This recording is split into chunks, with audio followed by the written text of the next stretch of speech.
Science and maths ಕ್ಲಾಸಸ್ಗೆ ಸ್ವಾಗತ. ಇಂದು ನಾವು ಗಣಿತ ಪ್ರಕಾಶ 7ನೇ ತರಗತಿ ಪಠ್ಯಪುಸ್ತಕ ಕನ್ನಡ ಮಾಧ್ಯಮ ಭಾಗ 1ರಲ್ಲಿ ಮೊದಲನೇ ಅಧ್ಯಾಯ ನಮ್ಮ ಸುತ್ತಲಿನ ದೊಡ್ಡ ಸಂಖ್ಯೆಗಳು. ಈ ಅಧ್ಯಾಯದಲ್ಲಿ 1ನೇ ಪುಟ ಸಂಖ್ಯೆ ಮತ್ತು 2ನೇ ಪುಟ ಸಂಖ್ಯೆಯ ಕುರಿತು ಚರ್ಚೆಯನ್ನು ಮಾಡಿದ್ದೇವೆ. ಈ ಒಂದು ವಿಡಿಯೋದಲ್ಲಿ 3ನೇ ಪುಟ ಸಂಖ್ಯೆ ಕುರಿತು ಚರ್ಚೆಯನ್ನು ಮಾಡೋಣ. ಮೊದಲನೇದಾಗಿ ಕಂಡುಹಿಡಿಯಿರಿ.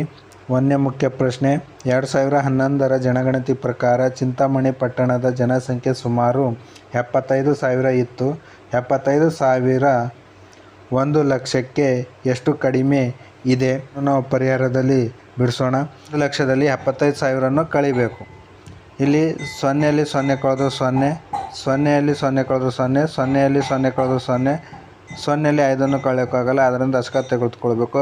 ಇಲ್ಲಿ 10 ಐತಿ, 10ರಲ್ಲಿ 1 ಕೊಟ್ಟಾಗ ಇಲ್ಲಿ ಎಷ್ಟು ಉಳಿತು ಅಂತ 9, 9ರಲ್ಲಿ 10ರಲ್ಲಿ 5 ಕಳೆದಾಗ 5, ಇಲ್ಲಿ ಎಷ್ಟು ಉಳಿತು 9, 9ರಲ್ಲಿ 7 ಕಳೆದಾಗ 5, ಇದು ಎಷ್ಟು 25,000 ಬಂತು ಉತ್ತರ ಅಂತಂದ್ರೆ 1 ಲಕ್ಷದಲ್ಲಿ 75,000 ಕಳೆದಾಗ ಎಷ್ಟು 25,000 ಉಳಿಯುತ್ತೆ. ಈಗ ಪ್ರಶ್ನೆ ಏನದ ಅಂತಂದ್ರೆ 1 ಲಕ್ಷಕ್ಕೆ 75,000 ಇದೆ ಅಂತಂದು 75,000 ಎಂಬುದು 1 ಲಕ್ಷಕ್ಕೆ ಎಷ್ಟು ಕಡಿಮೆ? ಆದ್ದರಿಂದ 75,000 ಇದು 1 ಲಕ್ಷಕ್ಕೆ 25,000 ಕಡಿಮೆ ಇದೆ. ಇದು 1ನೇ ಪ್ರಶ್ನೆಯ ಉತ್ತರ. ಇದು ಪರಿಹಾರದಲ್ಲಿ ಬರೀಬೇಕು ಮಕ್ಕಳು. ಇದು 1ನೇ ಪ್ರಶ್ನೆ ಮುಗಿತು. ನೆಕ್ಸ್ಟು 2ನೇ ಪ್ರಶ್ನೆಯನ್ನು ಮಾಡೋಣ. 2024ಕ್ಕೆ ಚಿಂತಾಮಣಿ ಪಟ್ಟಣದ ಅಂದಾಜಿತ ಜನಸಂಖ್ಯೆ 1,06,000.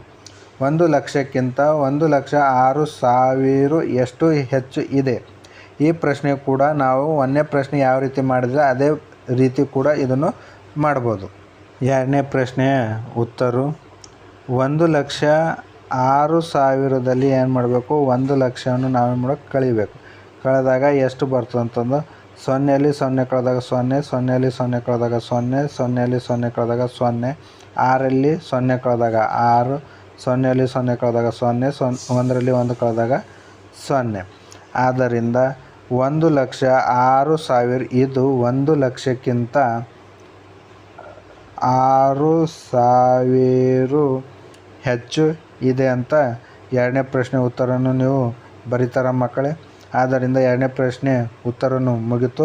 ನೆಕ್ಸ್ಟು 3ನೇ ಪ್ರಶ್ನೆಯನ್ನು ಮಾಡೋಣ. 3ನೇ ಮುಖ್ಯ ಪ್ರಶ್ನೆ, 2011ರಿಂದ 2024ಕ್ಕೆ ಚಿಂತಾಮಣಿ ಜನಸಂಖ್ಯೆಯಲ್ಲಿ ಎಷ್ಟು ಹೆಚ್ಚಳವಾಗಿದೆ? ಎಷ್ಟು 2011ರಿಂದ 2024ರವರೆಗೆ ಚಿಂತಾಮಣಿ ಜನಸಂಖ್ಯೆಯಲ್ಲಿ ಎಷ್ಟು ಹೆಚ್ಚಳ ಆಗಿದೆ ಎಂಬುದನ್ನು ನಾವೇನು ಮಾಡಬೇಕು? ಕಂಡು ಹಿಡಿಬೇಕು. ಅದು ಯಾವ ರೀತಿ ಅಂತಂತಂದ್ರೆ ನೋಡಿರಿ ಮಕ್ಕಳೇ. ಮೊದಲು 2011ರಲ್ಲಿ ಚಿಂತಾಮಣಿ ಪಟ್ಟಣದ ಜನಸಂಖ್ಯೆ ಎಷ್ಟಿತ್ತು? 75,000 ಇತ್ತು ಮಕ್ಕಳೇ. ಈಗ ಎಷ್ಟಾಯಿತು ಅಂತಂದರೆ 2024ರಲ್ಲಿ 1,06,000. 1,06,000 ಇತ್ತು. 1,06,000 ಇಲ್ಲಿ ಏನು ಮಾಡಬೇಕಂತಂದ್ರೆ ಕಳಿಬೇಕು.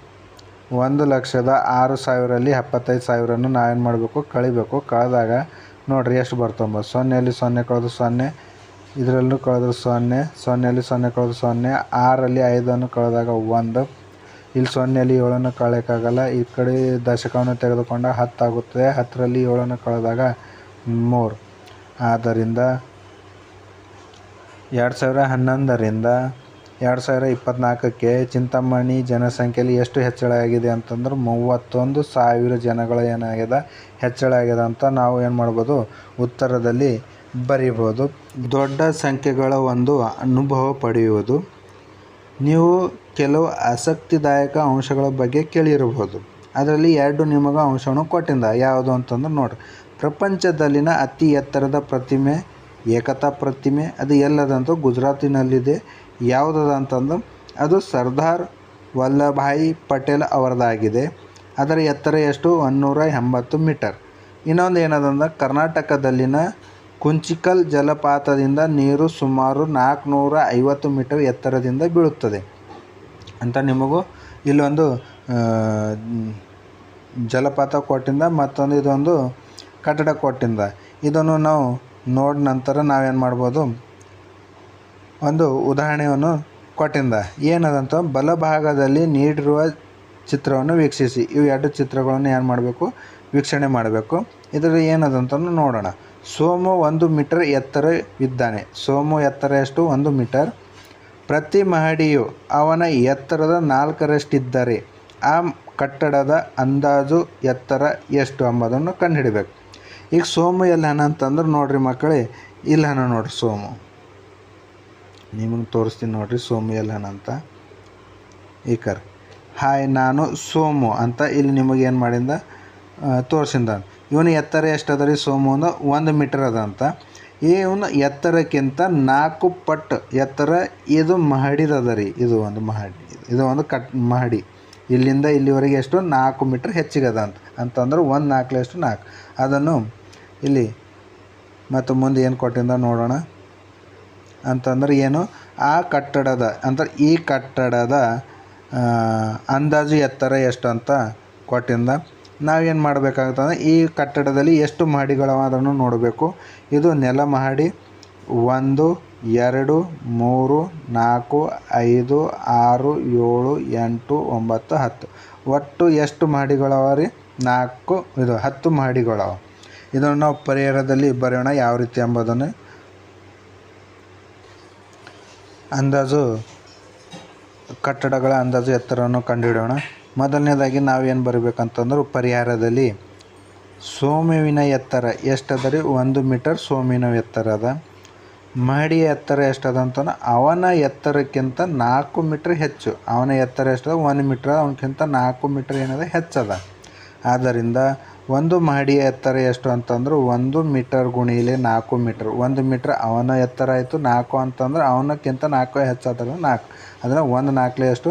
4 ಮೀಟರ್. ಇದು ಒಂದು ಮಹಡಿಯ ಎತ್ತರ ಎಷ್ಟಾಯಿತು? 4 ಮೀಟರ್. ನಮಗೇನು ಕೊಟ್ಟಿಂದ ಇಷ್ಟು ಎಲ್ಲ ಮಹಡಿಗಳ ಎತ್ತರ ಕಂಡುಹಿಡಿಬೇಕಾಗ್ಯದ.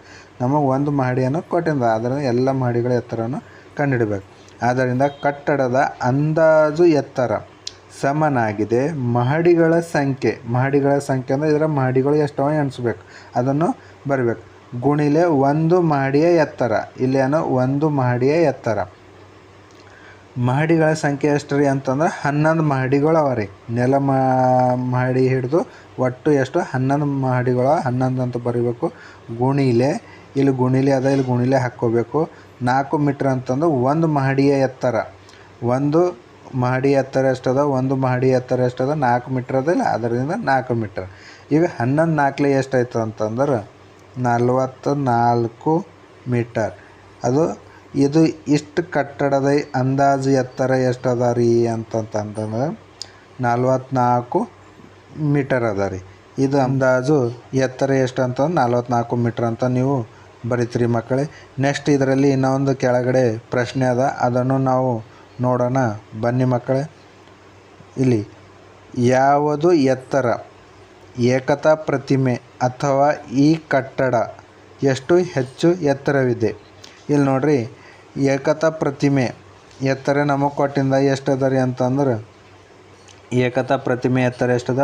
180 ಮೀಟ್ರ್ ಅದ. ಮತ್ತು ಏಕತಾ ಪ್ರತಿಮೆ ಅಥವಾ ಈ ಕಟ್ಟಡದ ಎತ್ತರ ನಮಗೆ ಕೊಟ್ಟಿಂದ ಎಷ್ಟು ಅಂತಂದ್ರೆ ಏಕತಾ ಪ್ರತಿಮೆ ಎತ್ತರ ಎಷ್ಟು? 180 ಮೀಟರ್. ಈ ಕಟ್ಟಡದ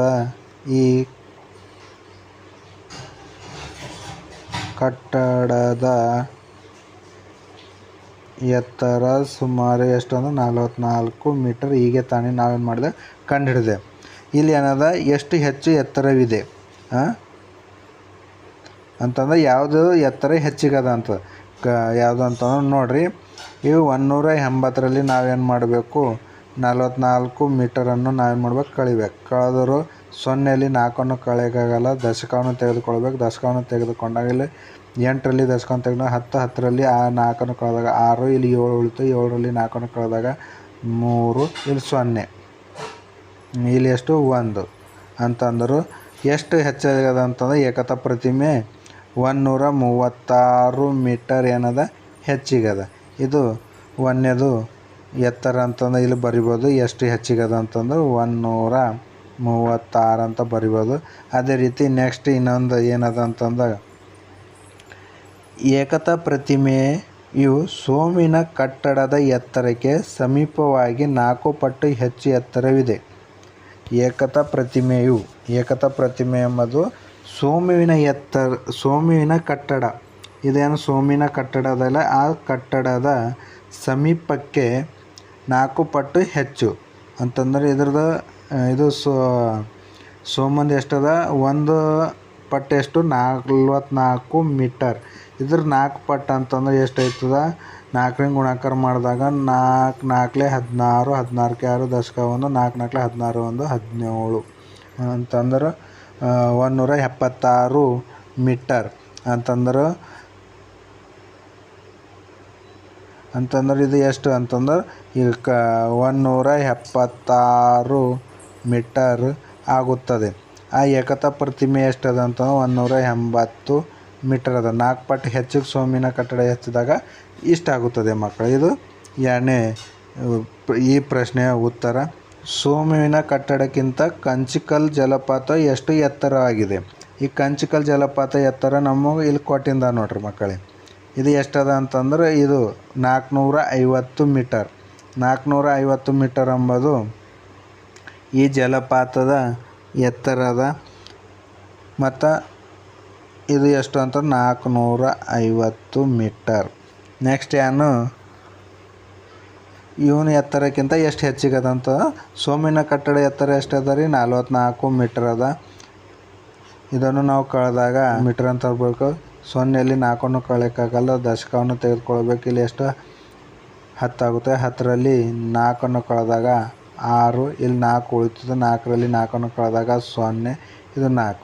ಎಷ್ಟು ಎತ್ತರ ಹೆಚ್ಚಿಗದ ಅಂತಂದ್ರೆ ಇಲ್ಲಿ ನೀವು ಉತ್ತರ ಬರೀತೀರಿ 406 ಮೀಟರು ಹೆಚ್ಚಿಗಂತ ಉತ್ತರವನ್ನು ನೀವು ಬರೀತೀರಿ. ಅದು ಈ ಪುಟದ ಕೊನೆಯ ಪ್ರಶ್ನೆ. ಜಲಪಾತದ ಎತ್ತರಕ್ಕೆ ಸಮವಾಗಲು ಸೋಮುವಿನ ಕಟ್ಟಡದಲ್ಲಿ ಎಷ್ಟು ಮಹಡಿಗಳಿರಬೇಕು? ಪರಿಹಾರದಲ್ಲಿ ಜಲಪಾತದ ಎತ್ತರ ಎಷ್ಟದ ರೀ? 450 ಮೀಟರ್. ಸೋಮುವಿನ ಕಟ್ಟಡದ ಎತ್ತರ ಎಷ್ಟದ ಅಂತಂದ್ರೆ 44 ಮೀಟರ್.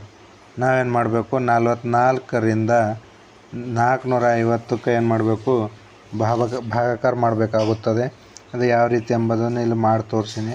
44ರಿಂದ 450ಕ್ಕೆ 44 ಒಂದಲೇ 44, ಇಲ್ಲಿ 44 ಬರ್ದೆ ಅಂತಂದ್ರೆ 5ರಲ್ಲಿ 4 ಕಳೆದಾಗ 1, 4ರಲ್ಲಿ 4 0, 0ನ್ನು ಕೆಳಗೆ ಇಳಿಸ್ಕೊಂಡೆ. 44 0ಲೆ 0, ಇಲ್ಲಿ 0 ಇಳಿಸ್ಕೊಂಡೆ. ಇಲ್ಲಿ 1 ಪಾಯಿಂಟ್ ಕೊಟ್ಟಾಗ ಮತ್ತೊಂದು 0 ಬರ್ತದೆ. ಅದು 44 2ಲೆ 88. ಇಲ್ಲಿ 10ರಲ್ಲಿ 8 ಕಳೆದಾಗ 2, ಇಲ್ಲಿ 9 ಉಳಿತು. 9ರಲ್ಲಿ 8 ಕಳೆದಾಗ 1, ಇದು ಎಷ್ಟಾಯ್ತು ಅಂತಂದ್ರೆ ಶೇಷ 12 ಉಳಿತು. ಅಂತಂದರು ಎಷ್ಟು ಮಹಡಿಗಳು ಬರ್ಬೋದು ಅಂತ ನಾವು ಸುಮಾರು ಅಂತ ಅಂದಾಜು 10 ಅಂತ ತಿಳಿದುಕೊಳ್ಳೋಣ. ಈ 10ನ್ನು ತೆಗೆದುಕೊಂಡು ಇಲ್ಲಿ ಏನು ಮಾಡಬೇಕಂತಂದ್ರೆ ಒಂದು ಕಟ್ಟಡದಲ್ಲಿನ ಮಹಡಿಗಳ ಸಂಖ್ಯೆ ಅಂತಂದ್ರೆ ಇದೇನೇನು ಮಹಡಿಗಳವ ನೋಡ್ರಿ. ಇದು ಕಟ್ಟಡದಲ್ಲಿ ಮಹಡಿಗಳು ಎಷ್ಟವ ಅಂತಂದ್ರೆ 11 ಮಹಡಿಗಳವ. 450 ಮೀಟರ್ನಲ್ಲಿ ಮಹಡಿಗಳ ಸಂಖ್ಯೆ ಎಷ್ಟು ಅಂತಂದು ತೆಗೆದುಕೊಳ್ಳೋಣ. ಈಗಲೂ ಎಷ್ಟು 10 ಏನು ಅಂತಂದ್ರೆ ಇಲ್ಲಿ 450ರಲ್ಲಿ ಎಷ್ಟು ಮಹಡಿಗಳನ್ನು ನಾವು ಕಟ್ಬೋದು ಅಂತಂದ್ರೆ 10. ಇಲ್ಲಿ ನಮಗೂ ಮಹಡಿಗಳ ಸಂಖ್ಯೆ ಬೇಕಾಗ್ಯದ. ಒಂದು ಕಟ್ಟಡದಲ್ಲಿ ಎಷ್ಟು ಅಂತಂದ್ರೆ 11 ಅವ. ಅದರಿಂದ ಗುಣಿಲೆ 11 ಅಂತ ಹಾಕಬೇಕು. 10 11 ಎಷ್ಟು ಅಂತ 110. ಆದ್ದರಿಂದ ಜಲಪಾತದ ಎತ್ತರಕ್ಕೆ ಸಮವಾಗಲು ಸೋಮುವಿನ ಕಟ್ಟಡದಲ್ಲಿ ಎಷ್ಟು ಮಹಡಿಗಳು ಇರಬೇಕಂತಂದ್ರೆ 110 ಮಹಡಿಗಳು ಇರಬೇಕಾಗುತ್ತದೆ. ಇಲ್ಲಿಗೆ ಪುಟ ಸಂಖ್ಯೆ 3 ಮುಗಿತು ಮಕ್ಕಳೇ.